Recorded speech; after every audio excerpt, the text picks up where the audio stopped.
Imagine finishing dinner tonight knowing you won't eat again until tomorrow. Millions of people intentionally follow this routine every day, convinced that eating one meal a day is one of the fastest ways to lose weight. Some swear it transformed their health, while others insist it's dangerous and will destroy your metabolism. So who's right?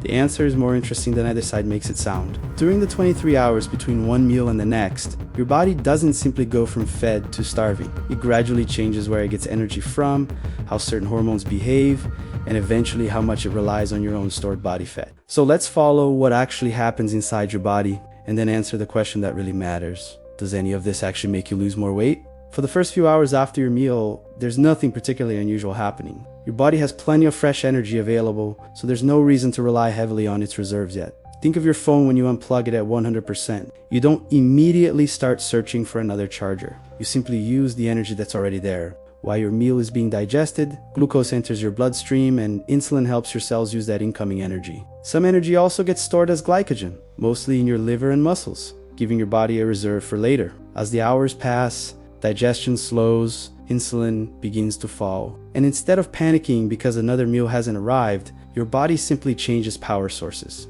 Your liver begins tapping into its glycogen reserves, which helps keep energy available while you continue walking, working, and thinking normally. But glycogen isn't an unlimited battery. As that reserve gets smaller, your body begins relying more heavily on another enormous source of energy. One you're carrying around with you right now, your body fat. This doesn't happen at one magical hour where a fat burning switch suddenly flips. It's more like turning a dial. As insulin falls and the fast continues, fat cells release more fatty acids that can be used for energy. Your liver can also turn some of that fat into ketones, an alternative fuel that your brain can use. And this is where hunger does something strange. You might expect skipping breakfast to make you hungry, skipping lunch to make you twice as hungry, and by dinner to have you considering whether the furniture is edible. But hunger isn't a fuel gauge steadily falling towards zero. It tends to come in waves, influenced by hormones and by the times you're accustomed to eating. You can feel extremely hungry at one moment and surprisingly normal a while later, despite eating nothing.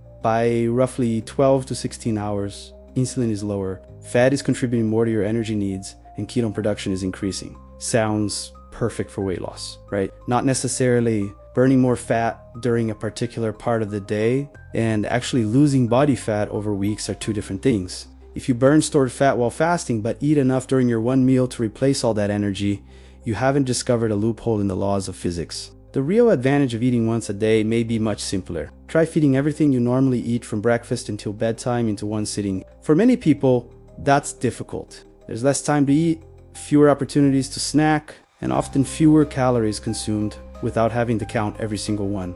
But it can also work in the opposite direction. If you spend the entire day thinking about dinner and arrive at your meal ready to eat the table, that single meal can become enormous. You've basically taken an entire day of eating and squeezed it into a smaller window. There's another common fear we should address: muscle loss. Your body doesn't immediately start tearing apart your muscles because you skipped breakfast. During a daily fast, it has glycogen and a large amount of stored energy and body fat available. But if you're consistently eating too little protein, losing weight very quickly, and not giving your muscles a reason to stay through resistance training, losing some lean mass is still possible. Then there's autophagy, probably the most exaggerated part of fasting online. Autophagy is essentially a recycling process. Your cells use to break down and reuse damaged components, and fasting can influence the pathways involved. But despite what you may have heard, there isn't a universal hour when your body suddenly presses a giant clean button. Biology doesn't work on a countdown timer. By the later part of the fast, however, you're clearly in a different metabolic state from where you started. Insulin has been lower for hours. You're relying more heavily on stored energy and ketone production has increased. Some people feel fantastic here. Others feel absolutely miserable. And that difference matters more than it might seem. We have a habit of finding a diet that worked incredibly well for one person and turning it into a rule everyone should follow. Eating once a day can make controlling food incredibly simple for someone who enjoys large meals and doesn't mind fasting. For someone else, it can turn every day into a countdown until dinner.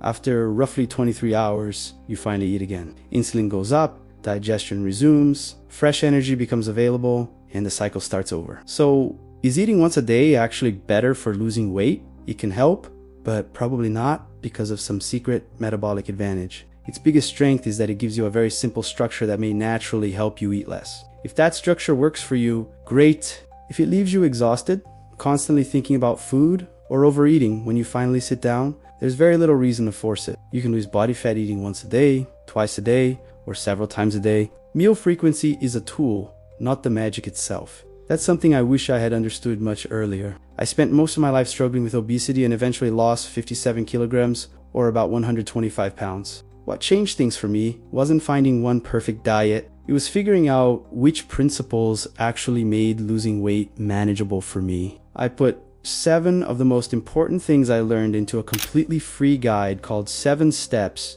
that got me out of obesity. If you're trying to lose weight yourself, you can get it through the first link in the description. Eating once a day can absolutely be one option. Just remember that the best eating schedule isn't the one that sounds the most extreme. It's the one that helps you consistently move towards your goal without making every day feel like a fight against your own body. And if that happens to be 1 meal a day, now you know what's actually happening inside your body while you do it.